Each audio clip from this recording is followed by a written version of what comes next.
নমস্কার বন্ধুরা, বাঙালিয়ানার একটি নতুন পর্বে আপনাদের সবাইকে জানাই স্বাগত।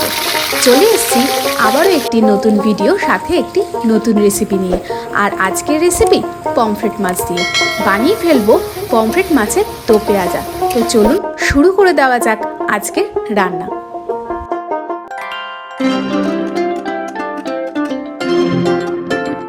পমফ্রেট মাছ দিয়ে তৈরি নানা রেসিপির মধ্যে এই পমফ্রেট মাছের দো পেঁয়াজা অনেক সহজ একটা রেসিপি, কারণ অনেক কম উপকরণ আর খুব কম সময়ে চটজলদি হয়ে যাওয়া এই রান্না পমফ্রেট মাছের দো পেঁয়াজা। তো চলুন আমরা দেখে নিই পমফ্রেট মাছের দো পেঁয়াজা করতে আমি এখানে কি কি উপকরণ নিয়েছি। প্রথমেই পমফ্রেট মাছগুলোকে খুব ভালোভাবে পরিষ্কার করে ধুয়ে নিয়েছি। পমফ্রেট মাছ ধুয়ে নেওয়ার সময় আমি সামান্য লবণ আর একটু পাতিলেবুর রস ব্যবহার করে মাছগুলো খুব সুন্দরভাবে ধুয়ে নিয়েছি। এতে পমফ্রেট মাছের মধ্যে কোনো আষ্টে গন্ধ থাকে না। লাগবে ধনেপাতা কুচি আর সাথে কয়েকটা গোটা কাঁচা লঙ্কা।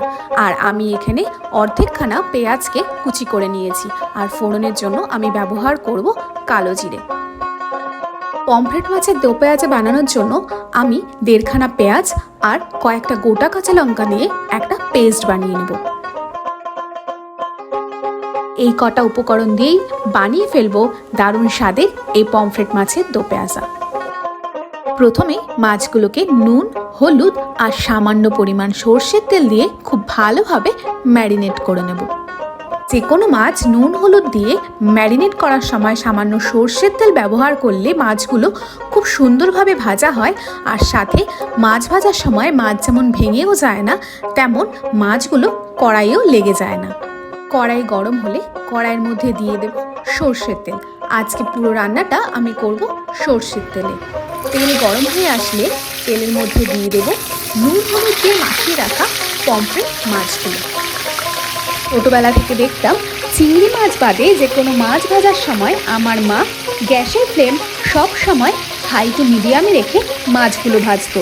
এতে মাছ খুব সুন্দর ভাজা হতো আর মাছ কখনো ভেঙেও যেত না। পমফ্রেট মাছ যেহেতু খুবই নরম হয়, তাই মাছগুলো খুব সাবধানের সাথে এপিট ওপিট সুন্দর করে ভেজে নেব। মাছগুলোকে আমি এখানে খুব বেশি লালও করিনি, আবার খুব বেশি কমও ভাজিনি, মোটামুটি মিডিয়ামভাবে ভেজে নিয়েছি। মাছ ভাজার সময় সবসময় মনে রাখতে হবে গ্যাসের ফ্লেম কখনোই লো রেখে মাছ ভাজলে হবে না, এতে কিন্তু মাছ কড়াইয়ের সঙ্গে লেগে যাওয়ার সম্ভাবনা থাকে। এইভাবে একে একে বাকি মাছগুলো ভেজে তুলে নেব। পর মাছ ভাজা তেলের মধ্যে ফোড়নের জন্য দিয়ে দেব কালো জিরে আর সাথে দিয়ে দেব অর্ধেকখানা কুচনো পেঁয়াজ। পেঁয়াজ কুচিটাকে খুব সুন্দরভাবে 2 থেকে 3 মিনিট ধরে হালকা লাল করে ভেজে নেব। পেঁয়াজ কুচিটা বেশ লাল করে ভাজা হয়ে গেছে। এবার অ্যাড করে দেব আগে থেকে করে রাখা লঙ্কা আর পেঁয়াজের পেস্টটা। লঙ্কা পেঁয়াজের পেস্টটাকে খুব ভালোভাবে পেঁয়াজ কুচির সাথে মিলিয়ে দেব। এবার অ্যাড করে দেব পরিমাণ মতো হলুদ গুঁড়ো আর সাথে স্বাদ অনুসারে লবণ।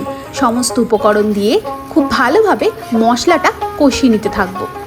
সে ফ্লেম লো টু মিডিয়ামে রেখে মশলাটা কষিয়ে নেব ততক্ষণ যতক্ষণ না লঙ্কা আর পেঁয়াজের কাঁচা গন্ধ চলে যায়।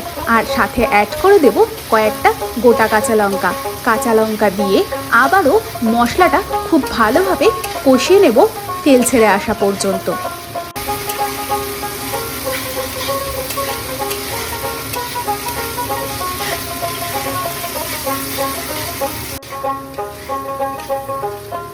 মশলাটা খুব ভালোভাবে কষানো হয়ে গেছে। এবার অ্যাড করে দেব উষ্ণ গরম জল। কোনো রান্নায় জল ব্যবহারের সময় জলটাকে একটু গরম করে ব্যবহার করলে রান্নার টেস্টটা খুব ভালো আসে। আমি এখানে বড় বড় 4 পিস পমফ্রেট মাছের জন্য বড় কাপের 1 কাপ উষ্ণ গরম জল ব্যবহার করেছি। জলটা ফুটে আসলে একে একে দিয়ে দেব ভেজে রাখা মাছগুলো। দেওয়ার পর মাছগুলোকে ঝোলের সাথে কিছুক্ষণ ধরে ফুটতে দেব। পমফ্রেট মাছের দো পেঁয়াজা কিন্তু একদমই ঝোল ঝোল হবে না, পুরোটাই হবে গা মাখা। আমি এখানে সামান্য পরিমাণ জল বেশি ব্যবহার করেছি, যাতে পমফ্রেট মাছের ফ্লেভারটা পুরোপুরি ঝোলের মধ্যে চলে আসে।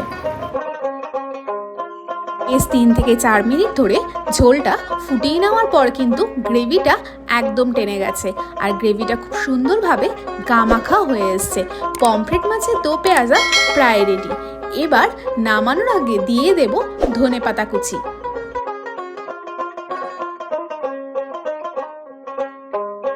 ধনেপাতা কুচি দিয়ে খুব হালকা হাতে গ্রেভিটার সাথে মিলিয়ে দেব।